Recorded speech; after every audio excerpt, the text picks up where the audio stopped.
It had been 3 years.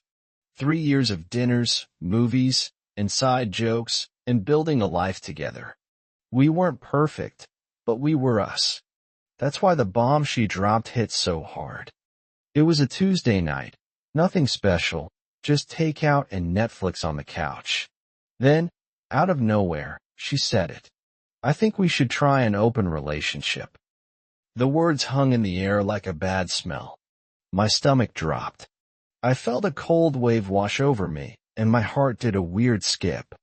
I remember struggling to keep my voice even, forcing myself to ask, "Why?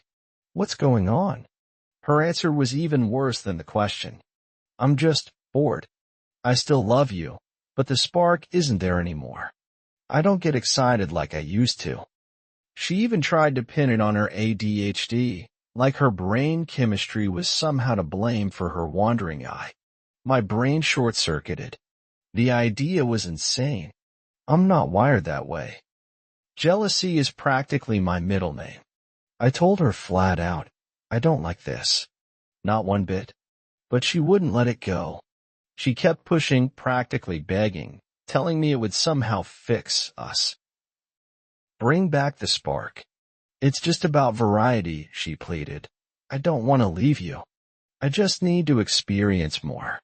The mental image of her with someone else was already making me sick. In that moment, I felt utterly, completely devastated. I spent the next week in a haze. Sleep was fitful, plagued by images I couldn't shake. Every time I closed my eyes, I saw her with someone else. Laughing, sharing intimacies that used to be ours. My gut churned with a jealousy so intense it felt like a physical pain. I knew, deep down, that I couldn't handle an open relationship. It would eat me alive. But the thought of losing her completely was even worse. She kept at it, relentlessly arguing her case.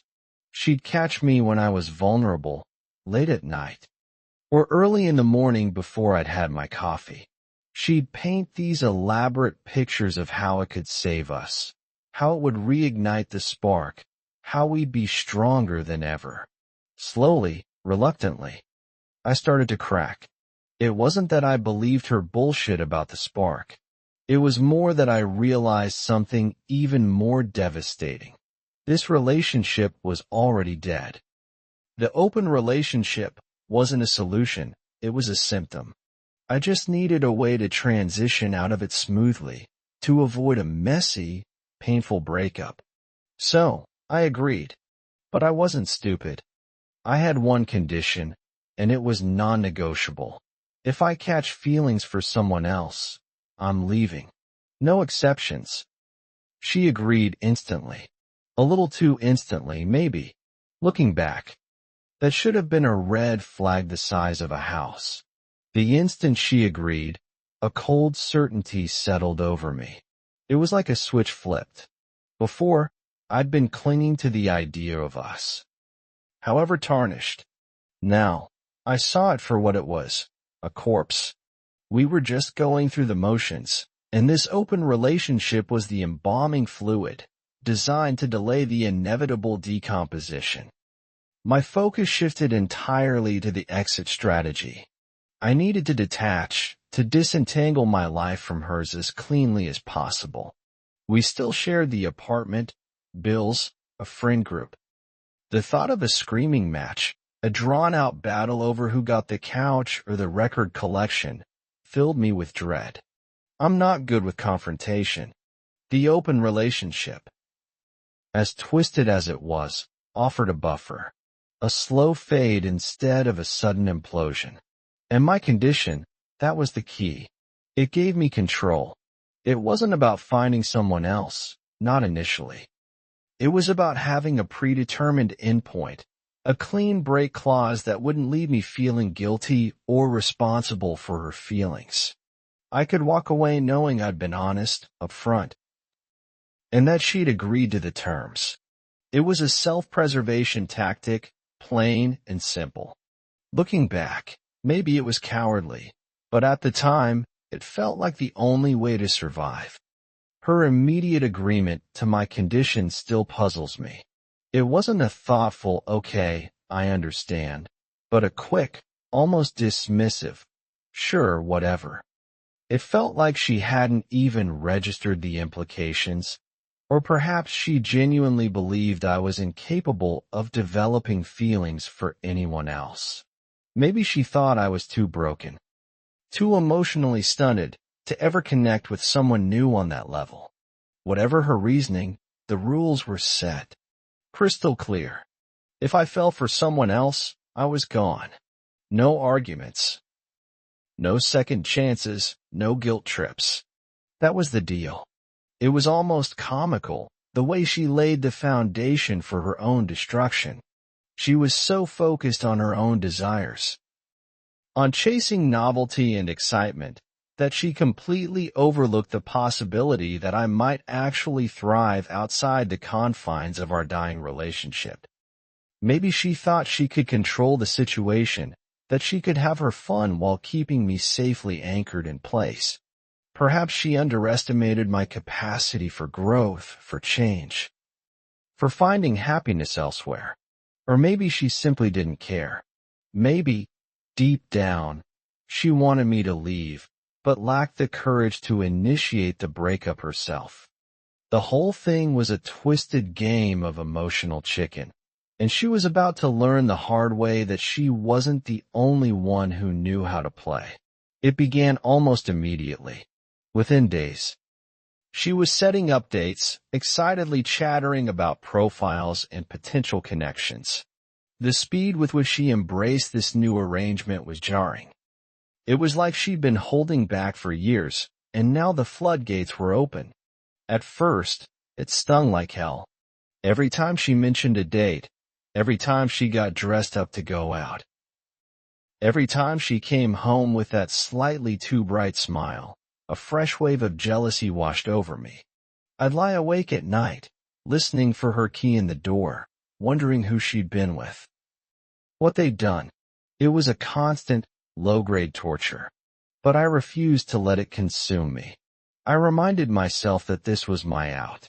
This was the path to freedom. I couldn't control her actions, but I could control my reaction. I made a conscious decision to use this as an opportunity to detach, to emotionally distance myself from her. I started focusing on my own hobbies, spending more time with friends, and generally investing in my own well-being.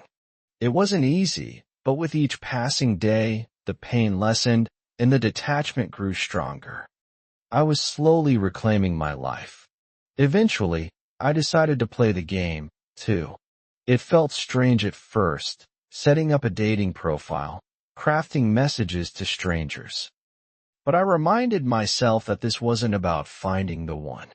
It was about exploring, about experiencing something new, about proving to myself that I was still capable of attracting someone. I went on a few dates, met some interesting women, tested the waters. It was liberating. I realized how much I'd closed myself off, how comfortable I'd become in the predictable routine of our relationship. These new encounters were exciting, stimulating, a welcome distraction from the mess I was in. And, strangely enough, having her still around made it emotionally easier. It was like a safety net. Knowing I had a place to come back to, a familiar face to see, allowed me to take more risks, to be more open and vulnerable with these new women. Plus, she was still paying rent, which I diligently put towards my mortgage. So, in a weird, twisted way, she was helping me build my future, even as she was dismantling our own. It was a bizarre arrangement, a strange combination of heartbreak and opportunity. Then, 8 months into this bizarre experiment, I met Sarah. She was 28, smart as a whip, and possessed a dry wit that perfectly complemented my own brand of sarcasm. She was beautiful, yes, but it was more than that. She had this quiet confidence, this genuine interest in my thoughts and feelings that I hadn't experienced in years. What struck me most was that she actually respected me, not in a fawning, obsequious way, but in a way that made me feel valued and appreciated for who I was, flaws and all. We connected on a level that went beyond physical attraction. We had real conversations, shared our vulnerabilities, and genuinely enjoyed each other's company. I knew I had to be honest with her. I couldn't start something new built on a foundation of lies and half-truths. So, I laid it all out. The open relationship, my messed up situation with my girlfriend, everything. I expected her to run for the hills.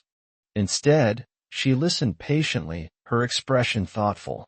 When I finished, she said, "I'm not into open relationships. I don't think they work." And in that moment, I knew. I was done with half measures. I wanted something real, something whole. The decision was made. I couldn't keep stringing my girlfriend along, living this charade any longer. It wasn't fair to her, and it certainly wasn't fair to Sarah. I needed a clean break, a definitive ending. I waited for a moment when my girlfriend seemed relatively calm, which, admittedly, wasn't very often these days. I sat her down, took a deep breath, and told her everything. I explained that I'd met someone, that I had feelings for her, and that, according to the terms of our agreement, I was leaving. I tried to be gentle, to be understanding. But I also needed to be firm. There was no room for negotiation, no possibility of changing my mind. I'd made a promise to myself, and to Sarah, and I intended to keep it. I knew this was going to be messy, that there would be tears and recriminations, but I was prepared. Or, at least, I thought I was. I had no idea just how explosive her reaction would be. I braced myself for the inevitable fallout, knowing that the next few days, weeks even, were going to be hell. The shock on her face was priceless. For a split second, she just stared at me. Her mouth agape, like I'd suddenly sprouted a second head. Then, the denial kicked in. Wait, what? No, you can't just. I cut her off, calmly reminding her of the deal. Those were the conditions. You agreed to them. You can keep seeing your other guys. You got what you wanted, right? That's when she completely lost it. The crying started first, a raw, guttural sound that clawed at my insides. Then came the screaming, a torrent of accusations and insults. I was a heartless bastard, a manipulative liar, a complete waste of space. She dredged up every insecurity, every past mistake, every perceived flaw, and hurled them at me like weapons. She called me every name in the book, told me I'd never find someone like her again. I hope not, I replied, my voice flat and emotionless. I reminded her that I was simply exercising the option she had given me. The sheer hypocrisy of the situation was staggering. She'd wanted freedom, she'd wanted variety, and she'd gotten it. But the moment I dared to claim the same freedom, the same variety, she crumbled. I kicked her out that weekend. It wasn't pretty. She did not take it well. For the next few weeks, my phone became a weapon of emotional warfare.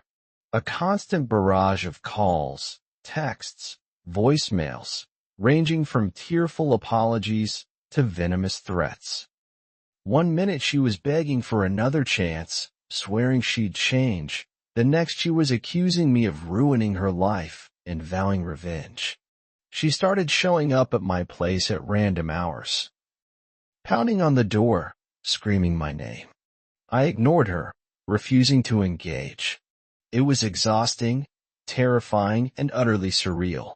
The irony was thick enough to choke on.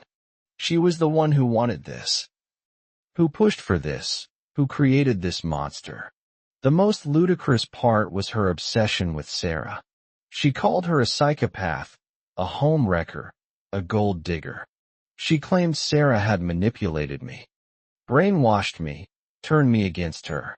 It was absurd. Sarah had done nothing but offer me kindness and support. My ex even kept saying that I needed to give her another chance, that she never thought I'd actually find someone better than her. The delusion was strong. Things started getting scary. The phone calls and texts were one thing, but the constant presence outside my apartment was another level of unsettling. I felt like I was living in a horror movie. I couldn't sleep, couldn't focus, couldn't shake the feeling that I was being watched. Ironically, it was the security cameras that she had insisted on buying a year ago for our safety that provided the evidence I needed. Every late-night visit, every tearful plea, every angry outburst was captured in crystal-clear detail. We initially filed for a restraining order, but it was denied. The judge said there wasn't enough evidence of credible threat. I was floored. What did she have to do? Actually break into my apartment and attack me before they'd take it seriously? We kept documenting everything, meticulously recording every interaction, every phone call, every text message. Finally, after another particularly aggressive episode where she pounded on my door for over an hour, screaming obscenities, we went back to court with the additional evidence. This time, the restraining order was approved. It was a huge relief, a weight lifted off my shoulders. I haven't seen or spoken to her since the restraining order was approved. Occasionally, I get updates from mutual friends. Apparently, she moved back to her home state and in with her parents. She's in a rough place, struggling to cope with everything that's happened. Part of me feels bad for her. I don't excuse her behavior, not for a second. What she did was wrong, manipulative, and, at times, genuinely frightening. But I also recognize that she's hurting, that she's dealing with her own demons. I don't wish anything bad on her. I hope she can find a way to recover from the mess she made, to learn from her mistakes, and to build a happier, healthier life for herself. It's easy to demonize someone, to paint them as the villain in your story. But the truth is, people are complicated. We all make mistakes. We all have our vulnerabilities. And sometimes, we hurt the people we love the most, not because we're evil, but because we're lost. Sitting back and reflecting on everything that happened, the most baffling thing to me is that she set the conditions herself. She created this elaborate framework, this twisted set of rules, and then completely lost her mind when I followed them. She thought she could keep me around, a safe and familiar harbor, while she explored new horizons. She wasn't prepared for the possibility that I might actually find someone better, someone who truly valued me, someone who didn't need to spice things up with other people. She seemed to believe she could control the situation, that she could dictate the terms of our separation, that she could somehow have her cake and eat it too. But life doesn't work that way. You can't expect to introduce chaos into a relationship and then be surprised when things fall apart. You can't demand freedom for yourself and then deny it to your partner. You can't create a game and then rewrite the rules when you start to lose. The whole situation was a masterclass in inconsistency, a painful reminder that some people are so blinded by their own desires that they can't see the consequences of their actions, even when those consequences are staring them right in the face.